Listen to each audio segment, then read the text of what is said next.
ఉమామహేశ్వరరావు గారు కూడా వేదిక మీకు రావాలని చెప్పేసి కోరుతున్నాను.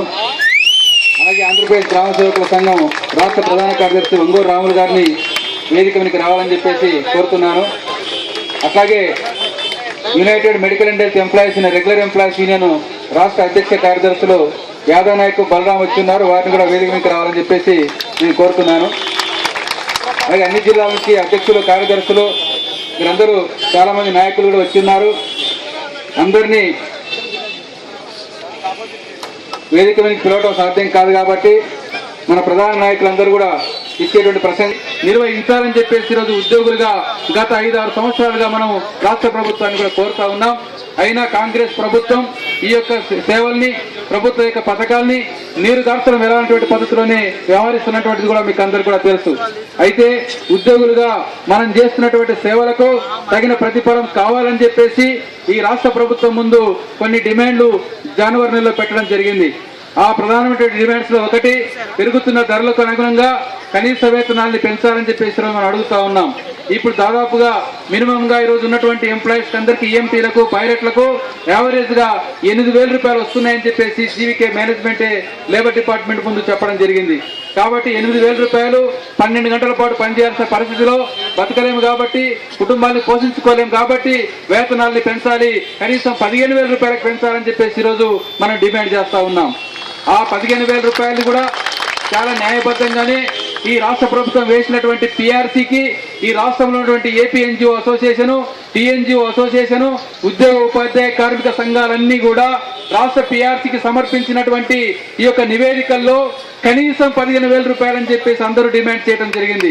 అంటే ఈ రాష్ట్రంలోని మొత్తం ఉద్యోగ వర్గం కార్మిక వర్గం అంతా కూడా మినిమం 15,000 రూపాయలు అనేటువంటి ఏకైక డిమాండ్ తో పిఆర్సీ ముందు పెట్టారో ఆ డిమాండే 108 ఉద్యోగులు కూడా పెట్టడం అనేటువంటి జరిగింది. అందుకే 108లో పనిచేస్తున్న ఉద్యోగులకు అందరికీ 15,000 రూపాయల వేతనం అంటే ఎవరు కూడా వ్యతిరేకించడం లేదు. ఈ రాష్ట్రంలోని మంత్రులు కావచ్చు, అధికారులు కావచ్చు, కార్మిక శాఖ అధికారులు కావచ్చు, హెల్త్ డిపార్ట్మెంట్లు కావచ్చు, జీవీకే మేనేజ్మెంట్ సిబ్బంది కావచ్చు, మొత్తం కార్మిక వర్గం రాజకీయ పార్టీలందరూ కూడా ఇది చాలా న్యాయబద్ధమైనటువంటి డిమాండ్ అని చెప్పేసి అందరూ ఏకగ్రీవంగా ఆమోదించిన డిమాండ్ అని చెప్పేసి మనకందరూ కూడా తెలియజేస్తా ఉన్నాను. అందుకే 15,000 రూపాయల వేతనంతో పాటు ఈరోజు 8 గంటల పనిదినాన్ని కూడా మనం పెట్టాం. ఈ 8 గంటల పనిదినం అనేటువంటిది ఈరోజు మనకు అందరికీ కూడా తెలుసు. 12 గంటల పాటు పనిచేస్తున్నాం. ఉదయం 8 గంటలకు డ్యూటీ జాయిన్ అయితే రాత్రి 8 గంటలకు డ్యూటీ మనం నుంచి మళ్ళీ ఇంటికి వస్తా ఉన్నాం. అంటే ఇంటికి వచ్చే టైం కూడా మన చేతుల్లో లేదు.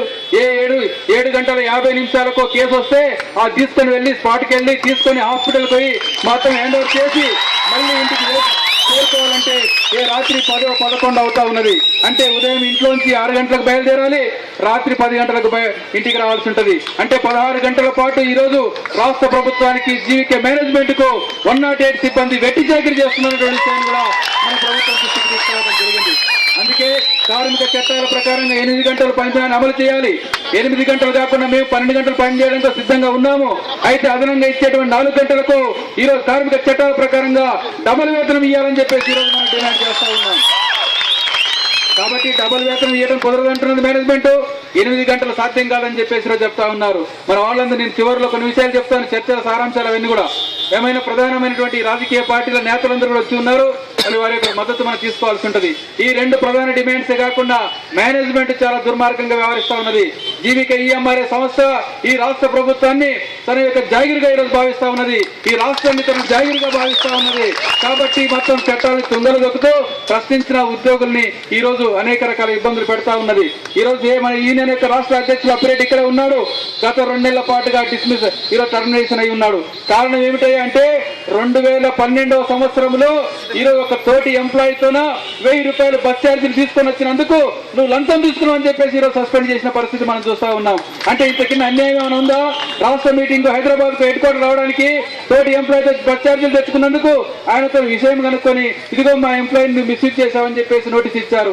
ఎప్పుడో 2013 మా ఏప్రిల్ నెలలో టైర్ పంక్చర్ బిల్లు 160 రూపాయలు బిల్లు పెట్టినందుకు సస్పెండ్ చేశారు. ఇంత కింద అన్యాయం అని ఉంటుందా? కాబట్టి మనం ఆలోచించాలా. ఈ రోజు మేనేజ్మెంట్ ఎంత దుర్మార్గం వ్యవహరిస్తున్నదో రాష్ట్ర అధ్యక్షుని డ్యూటీలు ఆపేశాము. ఈ రోజు ఉద్యోగులందరూ కూడా అరెస్టు చేస్తా ఉన్నాము. 500-600 మంది అరెస్టు చేశారు, 108 మందిని జైల్లో పెట్టారు, 256 మంది డిస్మిసల్ చేశారు. ఎంఆర్ఐ మేనేజ్మెంట్ కు రాష్ట్ర ప్రభుత్వానికి తెలియజేస్తా ఉన్నాం, మీరిద్దరు కుమ్మక్కైపోయి 108 ఉద్యమాన్ని సమ్మెను విచ్ఛిన్నం చేసి యథేచ్ఛగా దోపిడీ చేసుకుంటామంటే ఇది ఎక్కువ కాలం సాగదు. మీరు ఎన్ని నిర్బంధాలు పెట్టినా, ఎన్ని కేసులు పెట్టినా, ఎన్ని అరెస్టు చేసినా 250 మంది కాదు 4000 మంది మీరు డిస్మిస్ చేసినా కూడా ఈ సమ్మె ఆపే పరిస్థితి లేదు అని చెప్పేసి రాష్ట్ర ప్రభుత్వానికి మేము హెచ్చరిక చేయడం జరిగింది.